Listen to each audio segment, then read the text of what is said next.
Recuerda que puedes escuchar este audio horas antes de su estreno y sin publicidad suscribiéndote en cesarvidal.tv.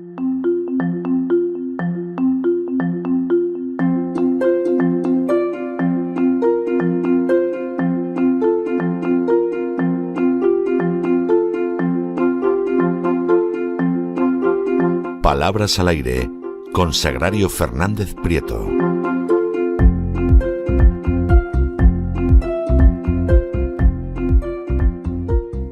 Estamos de regreso para esa segunda parte de nuestro programa doble y sesión continua que todos los lunes dedicamos a la cultura hispánica. Se quedó con nosotros un ratillo más, como tiene por costumbre don Lorenzo Ramírez, y hoy estuvimos hablando de Fernando I, el rey de León y de Castilla. No acabamos con su reinado, pero vamos, hemos visto la primera parte de su reinado y ya saben ustedes que después de la historia pasamos a la lengua española, y ahí quien nos echa una mano es doña Sagrario Fernández Prieto, que con sus palabras al aire nos enseña cómo hablar y cómo escribir de manera más correcta en español. Bueno, pues ya ha llegado doña Sagrario y muy buenas noches, doña Sagrario. ¿Qué nos trae usted hoy? Muy buenas noches, don César. Pues vamos a empezar con la palabra tropismo. Es la palabra del día del diccionario, una palabra que procede del griego tropos y significa vuelta, más el sufijo añadido de ismo. En biología, este término se refiere al movimiento de orientación de un organismo como respuesta a un estímulo. Y los sinónimos de esta palabra serían orientación, heliotropismo, fototropismo, geotropismo. Y ahora vamos a explicar qué es tropo, ya que lo hemos mencionado tanto. Tropo procede del latín tardío tropus, que significa canto, melodía, y en latín uso de una palabra con un sentido diferente del que le es propio. Y este a su vez procede del griego tropos. En definitiva, se refiere a un texto breve con música que durante la Edad Media se añadía al oficio litúrgico y que poco a poco empezó a ser recitado alternativamente por el cantor y el pueblo, y constituyó el origen del drama litúrgico. Y en retórica es el empleo de una palabra en sentido distinto del que propiamente le corresponde, pero que tiene con este alguna conexión, correspondencia o semejanza. Es decir, estamos hablando de la metáfora, la metonimia y la sinédoque, que son tipos de tropos. Y después de todas estas explicaciones, fíjese todo lo que se deriva de la palabra del día, que es tropismo. Vamos a ver lo que hemos ido recogiendo esta semana. Tengo aquí a un señor que en una entrevista de televisión dijo: "Has abierto tú la puerta gallola y lo estoy contando todo". La puerta gallola. Gallola procede del latín caveola, que es el diminutivo de cavea, jaula. Significa jaula, cárcel de presos. Sus sinónimos serían cárcel, prisión, trena, penitenciaría. Hay muchísimos sinónimos para esta palabra. Y en Andalucía hay un significado especial, que es una especie de choza sobre palos o árboles para los guardas de viñas. Y la expresión aporta gaiola procede de la locución portuguesa aporta gaiola, en 3 palabras, aporta gaiola, literalmente a puerta del toril. Es una locución evidentemente de la tauromaquia, y se refiere al dicho de recibir al toro cuando sale al ruedo, que se le recibe en la puerta del toril, generalmente de rodillas.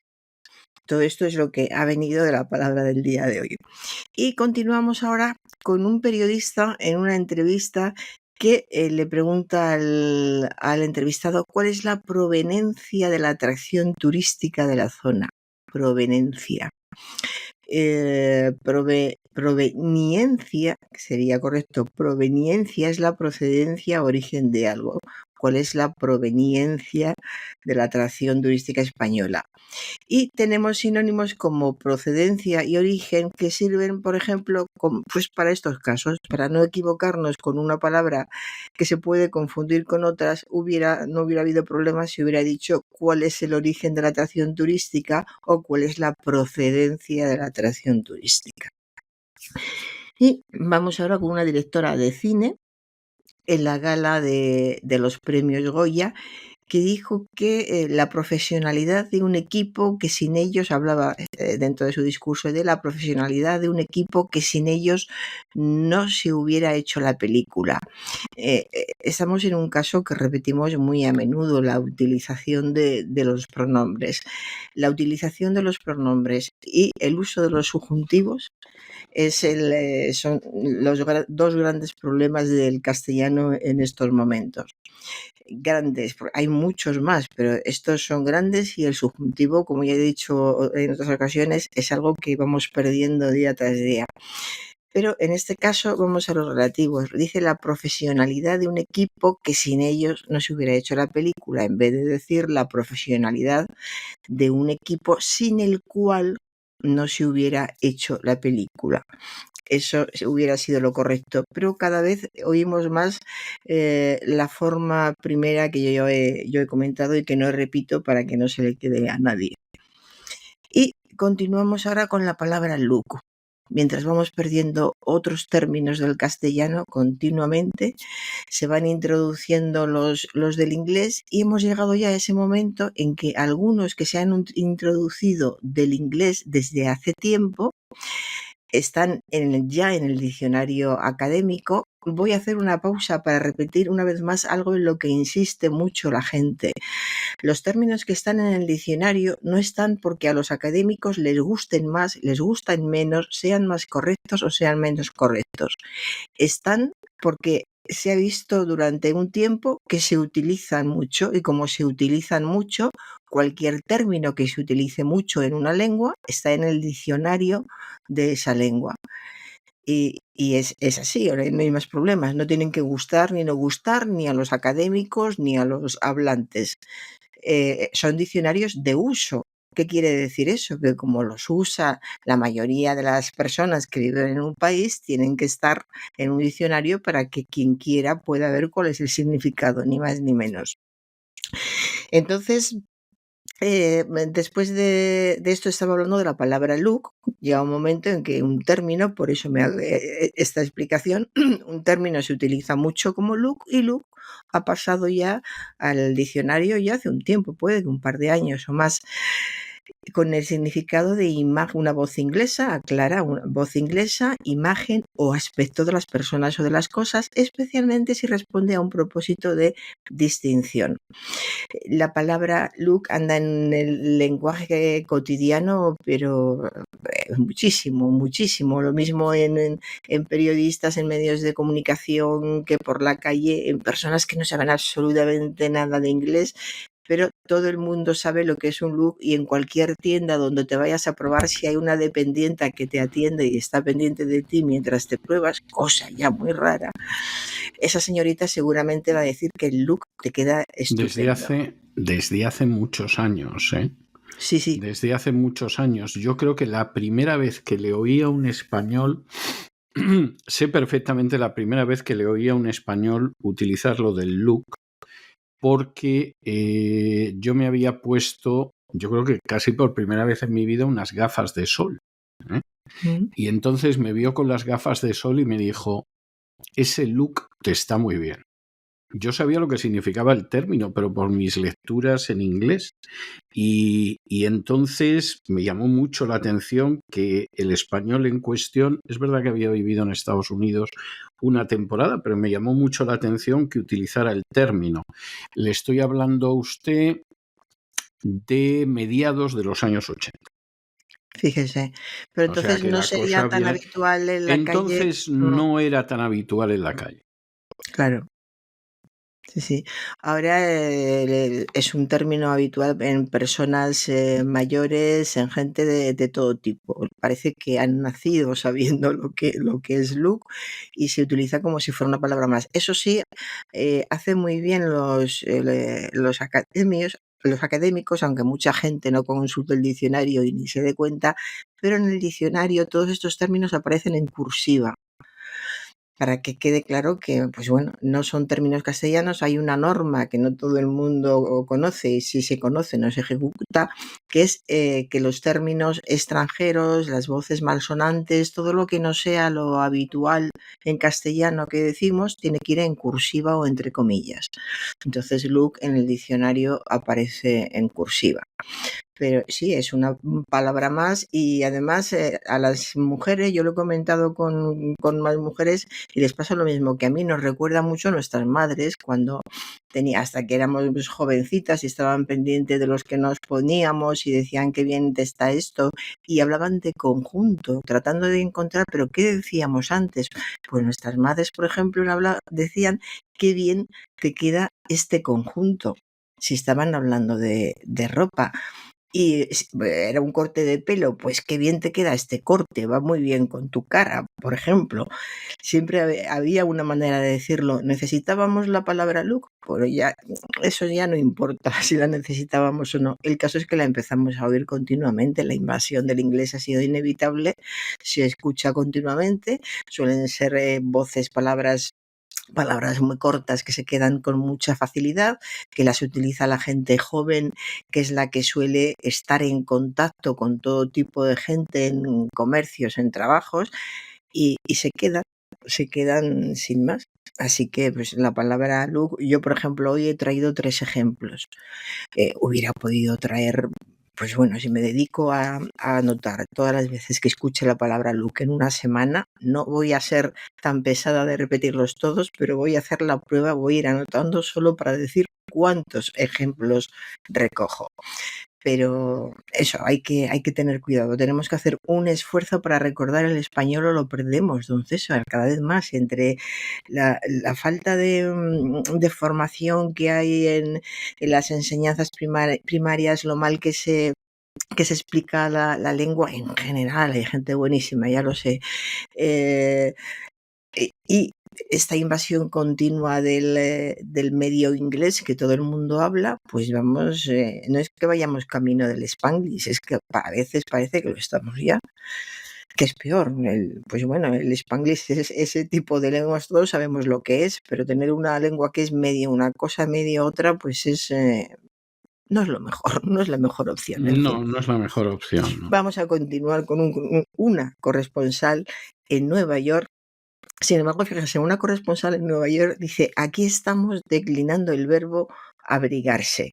Fatal. Declinando. Bien. No se declinan. Pero como está en Nueva York, yo creo que hace el esfuerzo, la pobre.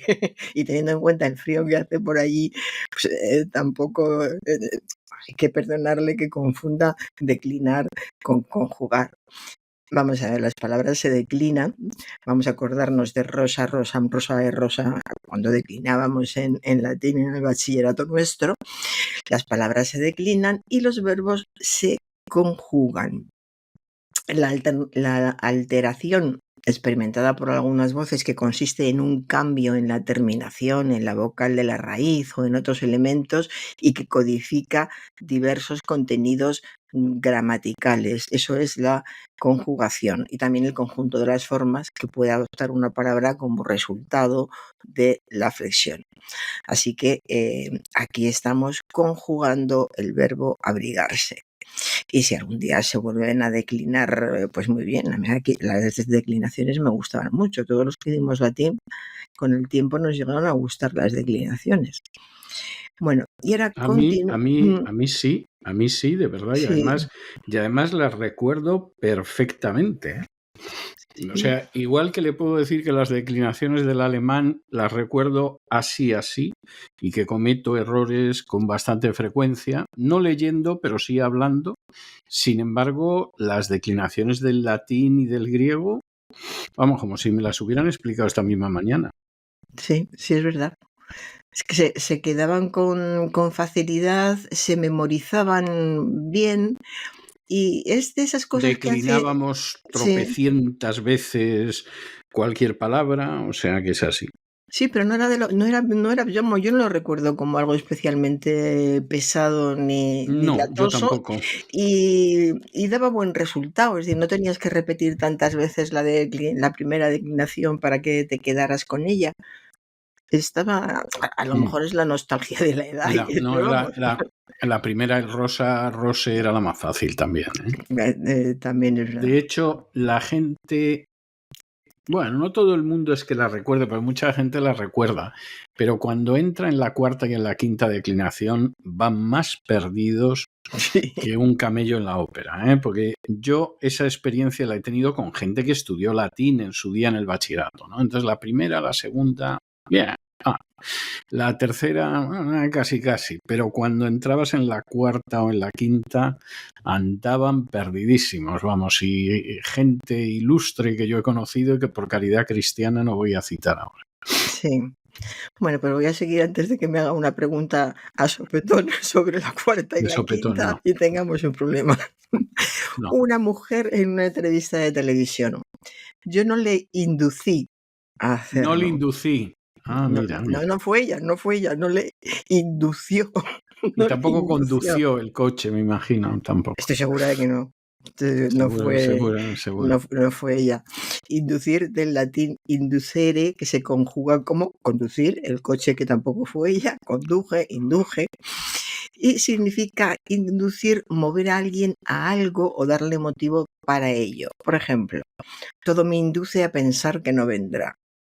O su conducta indujo a sospecha. También significa provocar o causar algo. Por ejemplo, el médico decidió inducir el parto. Y continúo con una presentadora de un programa de televisión en una entrevista que dijo que es muy fácil clavar la viga en el ojo ajeno. Así se quedó muy tranquila. Es muy fácil clavar la viga en el ojo ajeno. Bueno, depende de la fuerza que tengas para llevar la viga, porque... Claro, y a ver cómo es el ojo ajeno. Tú tienes que llevar la viga, tienes que tener mucha fuerza, pero la otra persona tiene que tener mucho ojo, un ojo muy grande. No es nada fácil. Es mucho más fácil ver la paja en el ojo ajeno y no ver la viga en el propio, que es por lo que le ha venido el lío a esta presentadora. Y esta frase, ver la paja en el ojo ajeno y no ver la viga en el propio, procede de Mateo y dice exactamente: ¿por qué miras la paja que está en el ojo de tu hermano y no echas de ver la viga que está en tu propio ojo? ¿O cómo dirás a tu hermano: déjame sacar la paja de tu ojo cuando tienes la viga en el tuyo?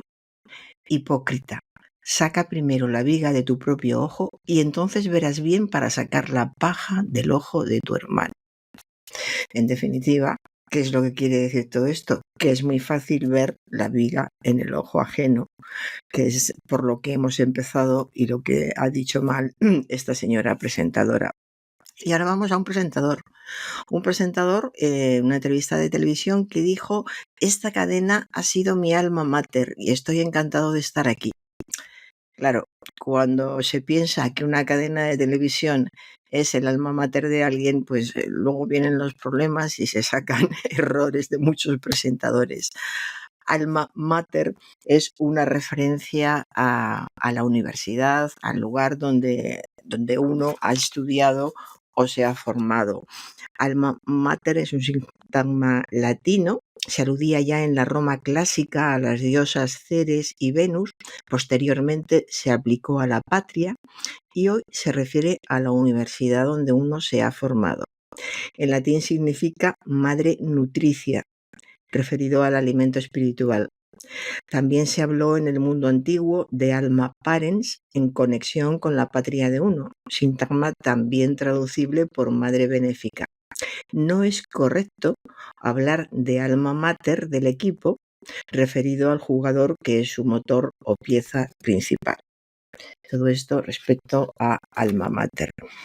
Y ahora ya vamos a terminar con alguna palabra especial que en esta ocasión es catiuscas. Catiuscas. A mí, sí. Yo lo recuerdo de mi infancia, sí. Sí, todos hemos tenido catiuscas y anoche leyendo algo la vi, pero no recuerdo qué era lo que leí. Las catiuscas se llaman así, aquellas botas altas que eran para la lluvia y la nieve, pues se llaman así por el nombre de la protagonista de una zarzuela de Pablo Sorozábal, Katiuska. Sí, Katiuska. diminutivo del nombre ruso Katia, que a su vez lo es de Catalina, en ruso Yekaterina. La zarzuela se estrenó en Madrid en 1932. Y que tampoco es así, ¿eh? Yo creo que le resultó más fácil poner Katiuska en vez de Katyusha, que es el habitual, Katyusha. Y yo creo que debió decir, si digo lo de Katyusha aquí a saber, y queda mejor Katiuska. Sí. Oiga, a mí es una zarzuela que me encanta, ¿eh? Sí. O sea que es la primera zarzuela que yo escuché siendo un niño, tendría unos 8 años, y ya eso fue mi amor de siempre para la zarzuela. A lo mejor si la primera que hubiera escuchado hubiera sido otra, no me hubiera impresionado tanto, pero vamos, Katiuska, y yo no sé la cantidad, bueno, la he visto varias veces en teatro, y no sé la cantidad de veces que la he escuchado, y siempre me emociono con las mismas canciones. Es una zarzuela que me encanta. A mi padre le encantaba también, le gustaban mucho las zarzuelas en general y Katiuska le gustaba de una manera especial. Es una zarzuela que se estrenó en Madrid en 1932.